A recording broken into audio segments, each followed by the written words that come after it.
Are there any questions from yesterday that you would like me to go over? On this page, I assigned the evens. On this page, it was 22, 23, 24, 25, 26, 27, 29. And then the answers were all down here. Is there anything from there that anyone would like me to go over? Number 23. And then Carmen, you wanted which one? 23 and 25. Let's do it. 29. You said 29? Okay. 23. Where is it? There it is. So I've got 7, and then I got in brackets 15 minus 3c, and that's all over 8, equals negative 5c plus 6. Yeah, 23 is a tricky one. Were you able to do 22, Harwin? No. Yeah, it is the same thing. That's why I asked the question. 22 is a little bit easier because the numbers are a little bit smaller, but let's do 23 because it's the grosser of the two. Someone who did manage 23, what was your first step? Carolyn. I looked at the denominator, so it's just 1, so it's 8, and the lowest denominator is 8. Yes. So I divided the whole term by the whole. You did what? You multiplied or divided? Multiplied everything by 8. So you multiplied every term on both sides by 8. So we're going to treat this fraction as one term, multiply by 8, and then we're going to multiply all the terms on the other side by 8. Cool. Yeah. And now I can cancel at the first and the second both 8 out. So here, the thing that you're multiplying by, you can, again, the whole thing here we're doing is, we can multiply and divide in any order. So we're going to take the thing that we're now multiplying by and divide it by the denominator. In this case, 8's 8 and 8, so that's going to cancel out, give us 1. And when we multiply by 1, nothing changes. So then this thing's going to become 7 bracket 15 minus 3c equals, Carolyn, keep going. Negative 40 plus 48. Cool. What'd you do next? Then evaluate the 105. Yeah, so we distributed that guy in there. So 7 times 15 is 6 is 90. So yeah, 105 minus 21c equals negative 40c plus 48. Okay, then what'd you do? Plus 40. So you added 40c to both sides. On this side they cancel. On this is going to give me 105. Negative 21 plus 40, that's positive 19, I think. Carry on. And then I subtract 105. Let me subtract 105. So then I'm going to get 19c. 48 minus 105 is 57. Negative 57. And then divide by 90, and then c equals negative 3. Cool. The hard part there, I think, is the beginning, right, Harwin, when we had to deal with that fraction? Yeah. We follow what she did? What Carolyn did? Yeah. Okay. Carmen, you said number 29. Okay. Anybody have a question between 23 and 29 before I jump all the way down to the bottom? 23 and 22 are the same. So yes, they are exactly the same. In fact, 22 is a little bit easier because the numbers are a little bit smaller. Did you follow what we did here for 23? Yeah, but I'm still confused. With which part? I don't know. I just did calculated the answer. But you're cool with what happened here? Yeah. Ish. So what was your first step with 22 then? I think I multiplied all the terms by 8. Okay, so we multiply everything by 3. Bam, bam, bam. I did on a different paper, so Well, that's going to be... You don't have that paper with you? no. Okay. So then here it becomes the same thing, right? We got 2 bracket 5p minus 1 equals 9p plus 3, and then it just goes forward. Like we distribute in and we... Alright, I'll just try it again. Yeah, give it a try again. Having now seen 23, give it a shot. 29 then. Here we go. Carmen, did you start number 29? I thought 5, 6, 7 feet in. Yeah, that's different.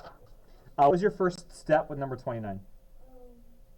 I did 2/5 times 3/8. And then You did which one, sorry? 2/5 times 3/8. We want to get rid of those denominators. That make our life a lot easier if they're gone. When you're dealing with fractions, get rid of them as fast as you can, typically. So how would we do that in this case? Carolyn, I see that finger. Multiplying them by 10. Why are we multiplying by 10? What is the smallest common denominator? Because the smallest common denominator of the denominators we have of 5 and 2 is going to be 10. You follow? Okay, so I'm going to multiply every term by 10. And again, we treat this whole thing as one big term. So here I'm going to get 80 plus. Now, I'm going to take the thing I'm multiplying by and I'm going to divide it by the denominator. So 10 divided by 5 is 2. So my denominator cancels and the 10 becomes a multiplication by 2. And then I take what I'm multiplying by and I multiply it by whatever's up front. So then 2 times 2 is 4. Bracket 3h minus 1. Multiply there. Equals, and then I'm going to have negative 20 plus. Now 10 divided by 2 is 5. So this, instead of multiplying by 10 and dividing by 2, we just multiply by 5. 5 times 1 is? 5. Bracket 20 minus 3h. And then I distribute and away we go. So we're going to multiply there and there and there and there. I'm going to get 80 plus 12h minus 4 equals negative 20 plus 100 minus 15h. Did I do that right? If you see any glaring mistakes, please say something. I'm going to group, so I'm going to get 76 plus 12h equals 80 minus 15h. I'm going to add 15h to both sides, because that means the negative 15h and the 15h are going to cancel there, leaving me with 80. So this is going to be 76 plus 27h equals 80. Subtract by 76, subtract 76, then I'm going to get 27h equals 4. So then divide by 27, and I divide by 27. H equals 4 over 27, which is what the answer is supposed to be, according to the answer key on the next sheet. We follow the technique? You figured out your mistake? Okay. Anything else from the homework I assigned anyone wants me to go over? Going once, twice, 3 times. Sold. Okay, cool. So then today, this is, if you'd seen stuff, like how many of you feel like, yeah, we kind of did this in grade 8? Or is this where the new stuff started? Okay, now the hands that went up there. Carolyn, grade 8 in Germany, you did this? Presley, grade 8 for fun, you did this? Or you actually saw it in middle school? Maybe not with fractions, but I probably did it. On your own time and for fun? Rebecca? So now we're hitting the part where this is all starting to be new for you. No? This is not new for you? Where'd you see this? Like, you did this in grade 8? In your middle school classroom? Or for fun on your own? For fun on my own. Okay, perfect. That's the important piece here. That's great that you did. I love that you did. But that means I cannot expect everyone to have done it for fun on their own. But I love it. Okay, so now we're definitely in the realm of the new things. What we're going to do now is... Oh, was that a hand? No, we're stretching. Cool. We are going to look at rational expressions. This time, though, we're going to shove variables in the denominator. It's going to be great. We're going to do a bunch of examples today of what these things look like. The first thing that we're going to talk about, though, is what it means to have a variable in the denominator. Variables are the letters, yes, that we use in mathematics, and variables, what is unique about these things? Like, what's the purpose of using them? Sorry? We don't know the value. Okay? So because we don't know the value of the variable, there will become times when we're dealing with variables in the denominator, where we may run up to values that we are not allowed to have. Does anyone know why?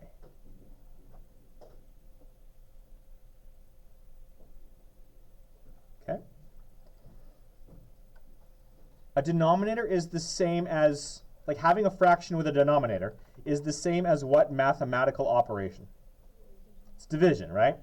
So having a denominator kicking around implies division by whatever that denominator is. Now, is there anything that you are not allowed to, or it's not defined mathematically to divide by? Zero. You are not allowed to divide by zero because it doesn't make any sense, right? When we talk about division, what we want to do is, division is all about breaking up a larger thing into smaller groups, yeah? So like, how many times does 3 go into 5? Sorry, 3 go into 12. 12 divided by 3 creates how many groups? 4 groups of 3. Well, division by 0 doesn't make any sense. How many groups of 0 can I make from 12? Like, just even asking yourself that question doesn't, we understand why that doesn't make any sense, right? The answer is either going to be infinite. You can have infinitely many groups of 12 things, of 0 things from 12 things if you don't do anything, or you can have none. Like, it doesn't make sense. So when we have variables in the denominator, because we don't know what this value is, but we know we're not allowed to divide by 0, we have to introduce something called a restriction. And that's this thing right here. Because in this case, so looking at this first example, we've got an n there. Because we have a variable in the denominator, we have to restrict its value. Because the denominator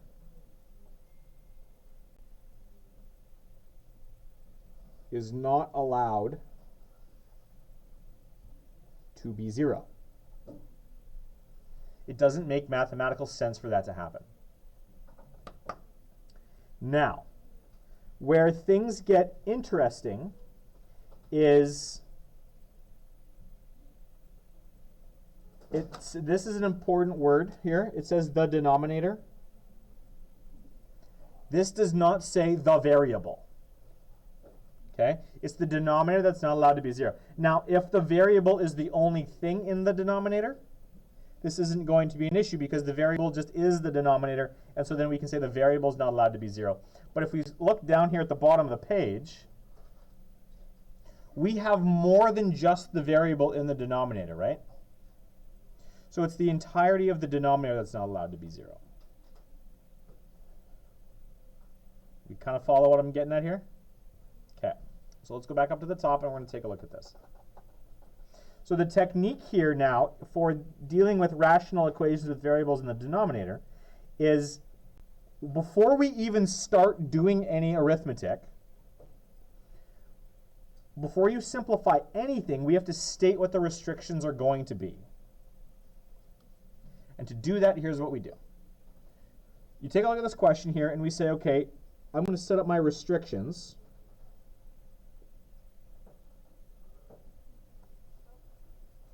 So for each one of these questions, you're going to write that word in there off to the side so I know what you're talking about. And in this case, my restriction is going to be what? My denominator is not allowed to be 0. And my variable is the only thing in the denominator. So we're going to say that n is not allowed to be what value?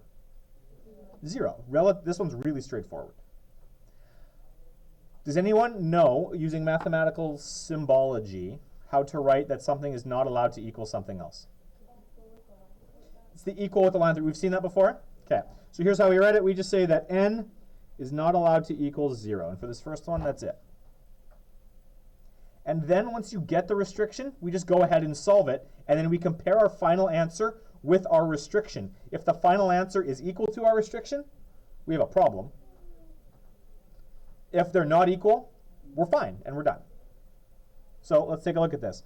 Now I've got negative 20 over n equals 15. When we're solving for these things, I'm going to put another star over here.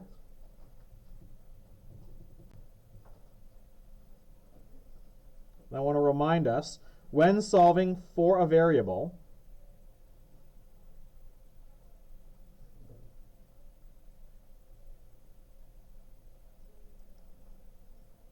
the variable must be alone. Like, it can't have, the coefficient must be 1. There needs to be nothing else on the same side of it. It's the same stuff we've always done. It must be alone and not in the denominator.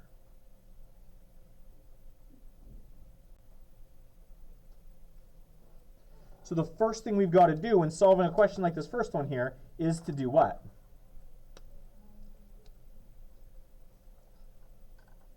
Rebecca.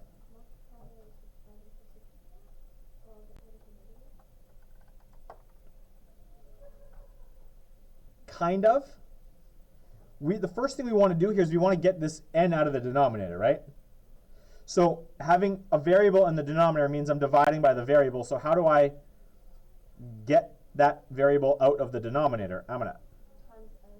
We're going to multiply both sides by n because I'm dividing by n here. The opposite operation of that is multiply by n.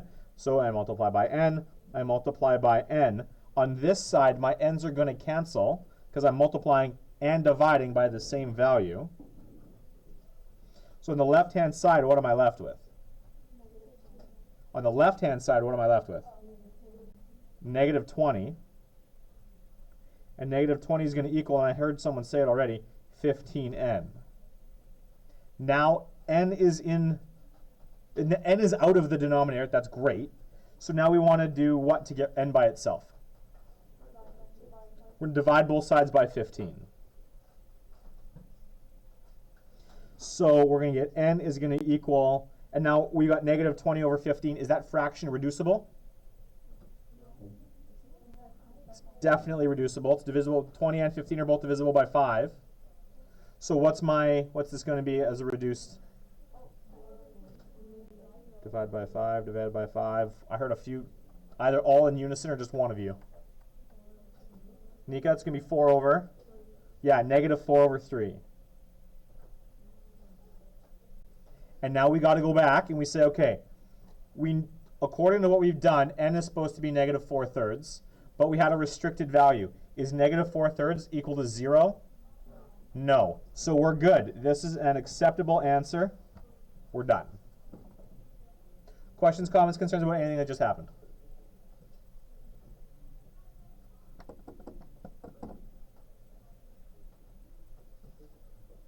Hearing nothing. Let's move on. How is example 2 different from example 1? Sorry, one of you. 10 me, you start talking first. There's a number in the denominator along with the variable. Along with the variable. So the variable has a coefficient, right? Okay, so there's something else going on here. So the only thing that changes, now instead of having for my restrictions,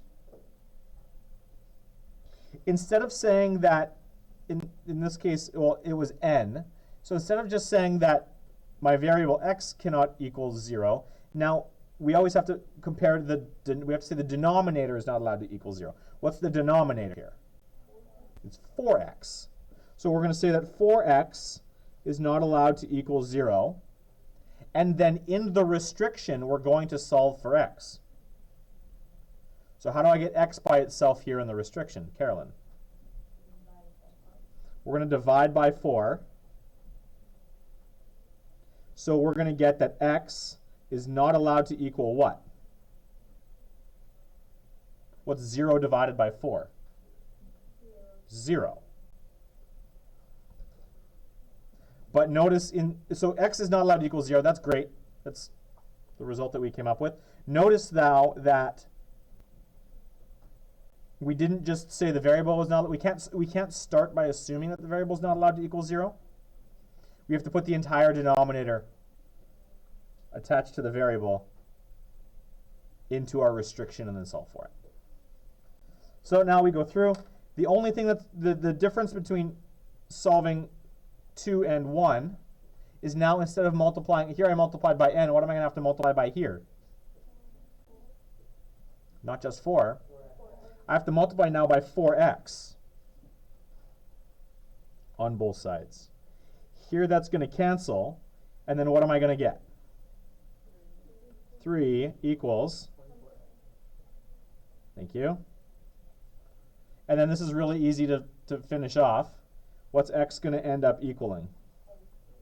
It's not 8. It's 1 over 8. Because I'm going to divide by 24. 3 divided by 24 is 1 over 8 when I reduce that fraction. Is 1 over 8 the same thing as 0? No. Nah, so we're good. Love it.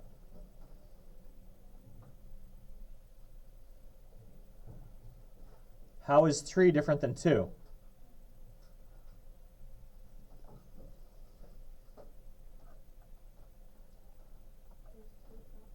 Yeah, there's multiple fractions that have variables in the denominator. In this case, this is a nice little question here because both denominators are the same.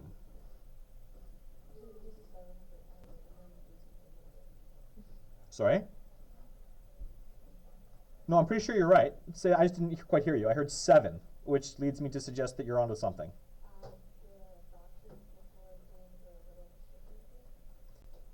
In this case, we can do that. Because we've got these two denominators are exactly the same, we can technically do some simplification here.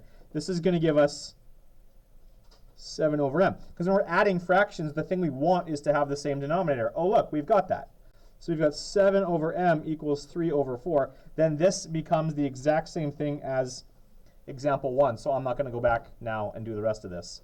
The only thing to see here is this kind of unique step. Cool? Yeah. If this was 2m minus 5m, again, when we're adding or subtracting fractions, we want that common denominator. So we would have negative 3 over m. Or, yeah, if this was a subtraction instead of addition. But otherwise you're good. Thanks, Harwin, for making our life really easy. Example number 4. I'm not sure. Let's do example 4. First step for example number 4 is to do what? Write our restrictions. There's no simplification we can do to start. So what are my restrictions going to be? X cannot equal 0.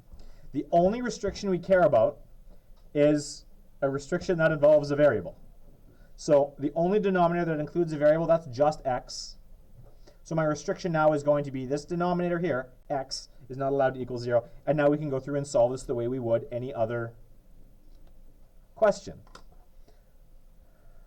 To get rid of those denominators, I want to multiply by the lowest common denominator. What is the lowest common denominator of 5, x, and 3? It's not just 15. It's going to be 15x. So I multiply everywhere by 15x. Or multiply every term.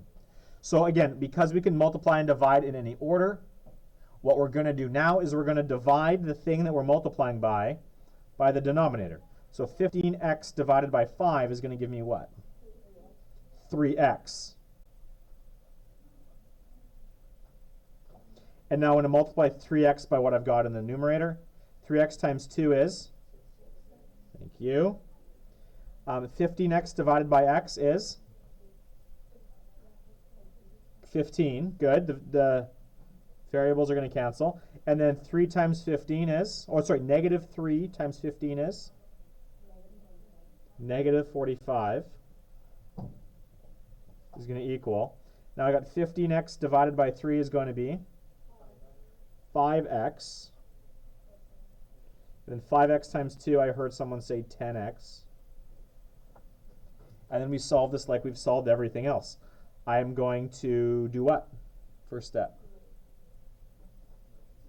Because I've got an equal sign there, is there anything to group?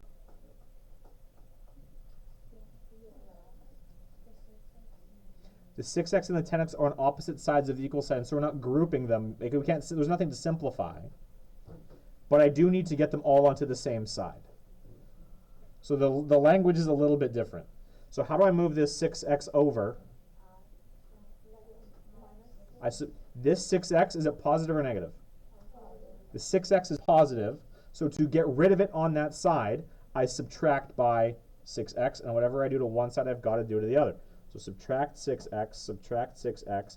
What am I left with on the left-hand side? Negative 45 equals what? 4x, so then x is going to equal what? Carolyn? Negative 45 over 4. And that is not reducible.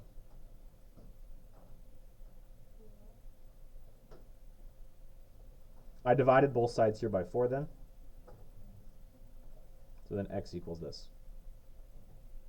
And 4 doesn't go into 45 nicely. We cool so far? Kind of, sort of? Okay.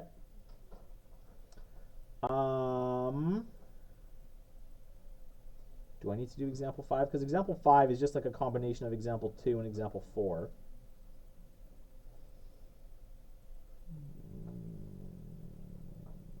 I'm not sure we need to do example 5. Let's jump down to example 6. Example 6 is the first time things get really interesting. How is example 6 different than everything that's come before?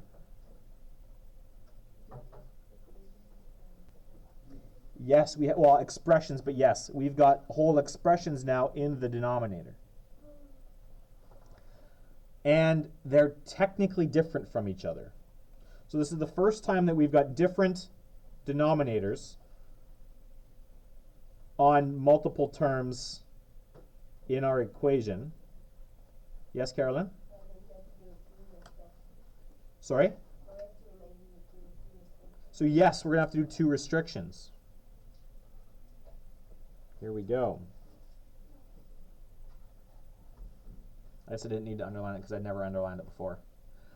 In this case, so yeah, Carolyn? Oh, you did it. Okay. So to set up my first restriction, I set the first denominator not equal to 0. So what's the first denominator going to be? Carolyn? 2x minus 4 is not allowed to equal 0. So now we want to solve this thing for x. What do? Carolyn, finish it off.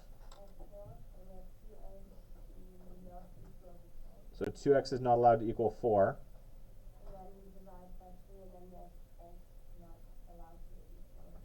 X is not allowed to equal 2. So now if our final answer is equal to 2, we have a problem. Okay? So now let's look at the other restriction, or the other denominator rather. The other denominator is x minus 2, not allowed to equal 0. To get this one by itself, we're going to add 2 to both sides, and we're going to get that x is not allowed to equal 2. So even though the denominators were slightly different, they gave us the same restriction. So now we still only have one restricted value. The restrictions are the same. That's cool. We're allowed to have that. That's fine. It could sometimes happen that the restrictions are different, and then you'll have multiple values that you're not allowed to have. Absolutely. And I think, do I do one of those on the next page? No, I don't. Okay, so let's do it. I'm going to rewrite the question, just because I want more space over here. Now, what am I going to, well, how am I going to touch this? Does anyone have any ideas? Carolyn, have you done this already, or do you use that? Good, so this is new. Okay, so what do you think?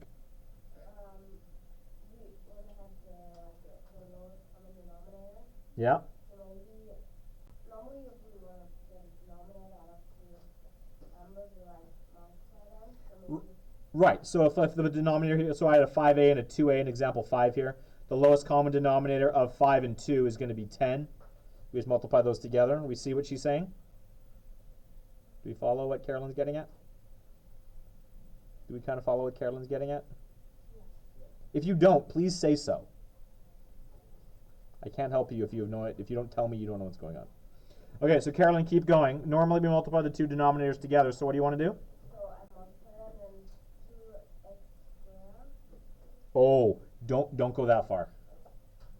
Don't go that far. That'll make our lives miserable. But you've got the right idea.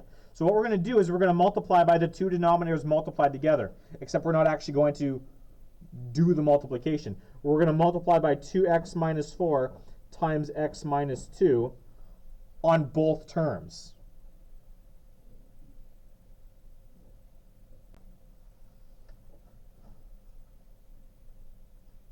We're allowed to multiply by whole expressions. Nothing is, like, just because it's an expression doesn't mean we're not allowed to multiply by it. So then here, yeah, Carolyn? And now it's canceled out. Now we can start canceling things. I'm multiplying by 2x minus 4, and I'm dividing by 2x minus 4. When I have the same thing that I'm multiplying and dividing by, those two things can cancel. So here I'm going to cancel the 2x minus 4 and the 2x minus 4, leaving me with 3 times x minus 2 there in the numerator.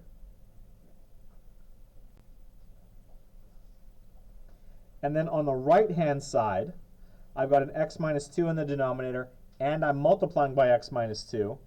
So we can cancel out that whole expression, leaving me with what? It's not just 2x minus 4. 5 times 2x minus 4. Good.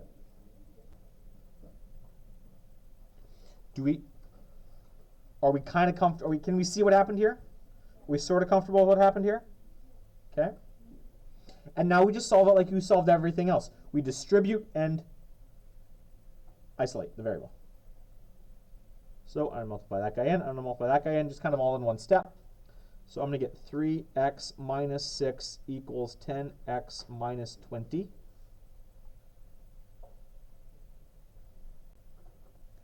I'm going to subtract 3x on both sides. And in one big step, I'm also going to do what? Thank you, Presley. We're going to add 20 on both sides.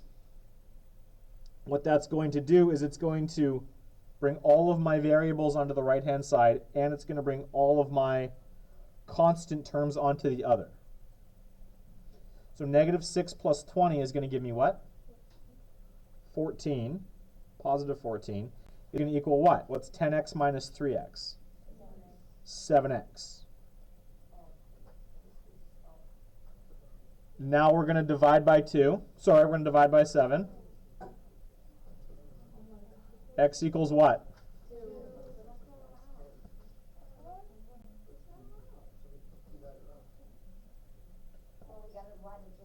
We got it right. We did the math. Nowhere in the algebra did we say that we did anything wrong. We just got a result that we started off by saying wasn't allowed to happen.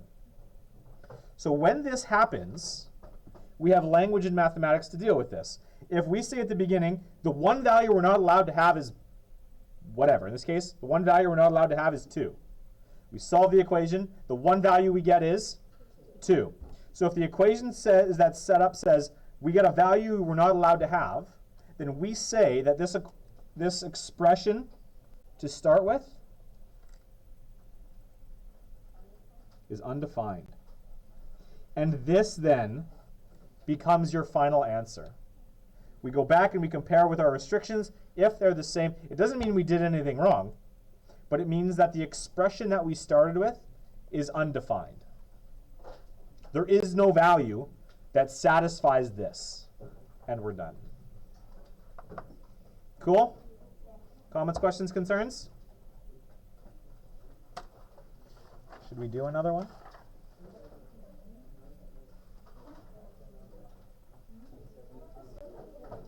Flip the page.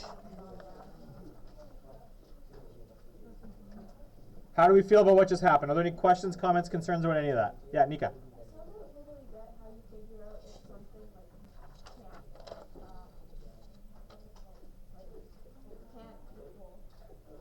So the restriction part's what's messing you up. Okay?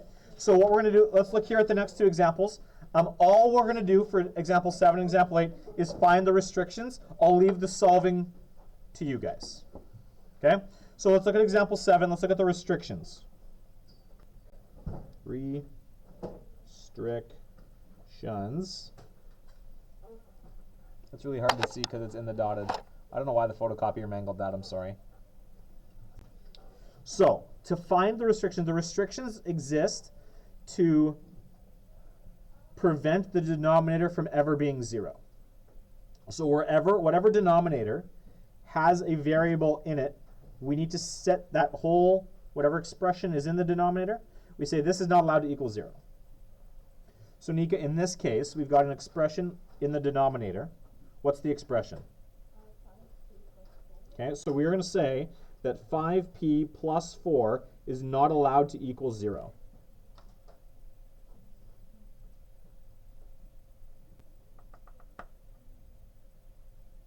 And now this is a valid expression. 5p plus 4 not allowed to equal 0. Now we're just going to isolate for p in this expression here. So to get p by itself, what do I have to do first?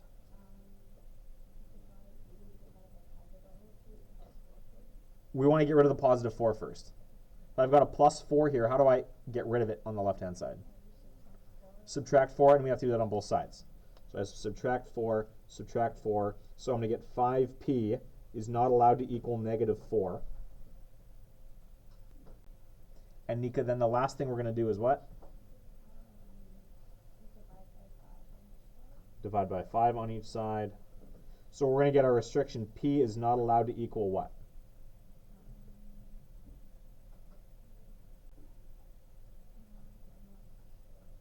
Well, it's just this, right? Yeah, it's just negative 4 over 5.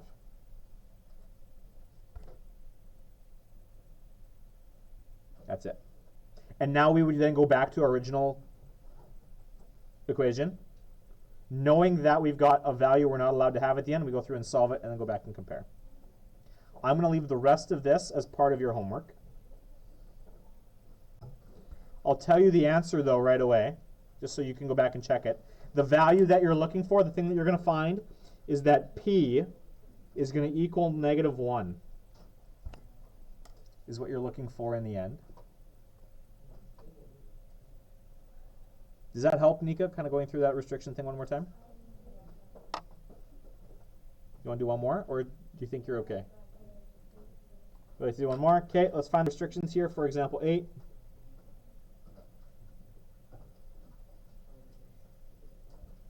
Okay, so I got my restrictions.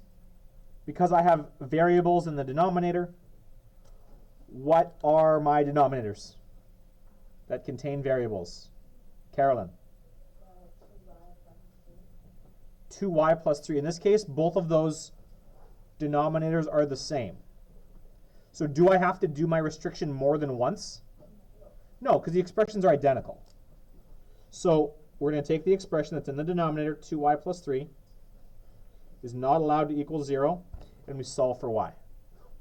What is y not allowed to equal? Amanat. Negative 3 over 2. Do we see how she did that? Amanat, walk us through it. First you take away negative 3 from each side. No, I'm not going to take away negative 3. Or you. I'm going to take away 3. Take away 3, yeah. So I subtract 3 on this side to get rid of the positive 3. Do that on both sides. So I'm going to get negative 3. So I'm going to get 2y is not allowed to equal negative 3. And then the last thing you did? Divide by 2. So y is not allowed to equal negative 3 over 2. I'm going to let you guys solve this as part of your homework. You're going to find that y is equal to negative 21 over 8 is what you're looking for there. This is also going to be part of your homework. And that's it for today. This is all I'm giving you. Flip the page and I will give you your, well, sorry, that's not all the homework I'm giving you. That's all of the lesson that I'm going to give you. This one is going to be good. Make sure you read the instructions that I give you.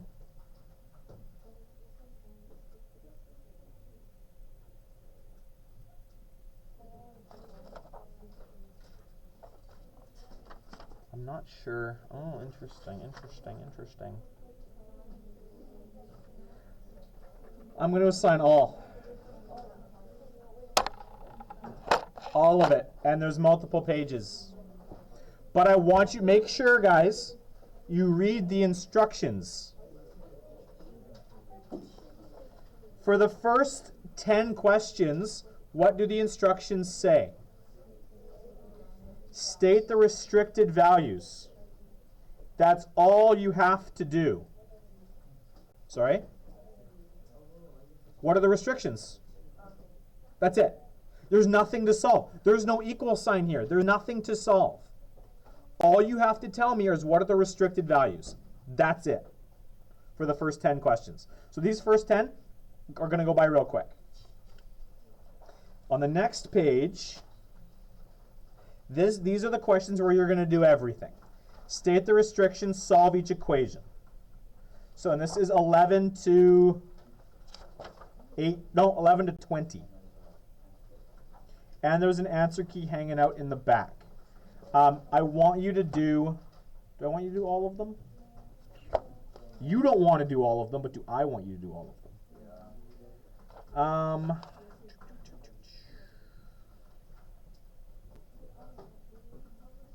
I do not want you to do all of them. I want you to do odds for 11 to 20. I'm going to give you odds.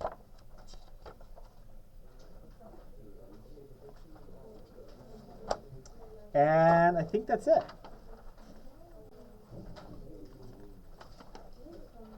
Oh, that's not true. I lied. Do I want you to do... do I want you to do any of these? No, you don't want to. I know. Don't just...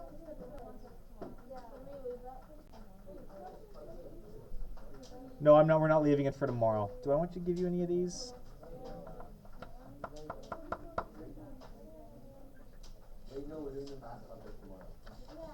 Yeah, I know. We're doing the math contest tomorrow. So you've got like the whole weekend to get these things done.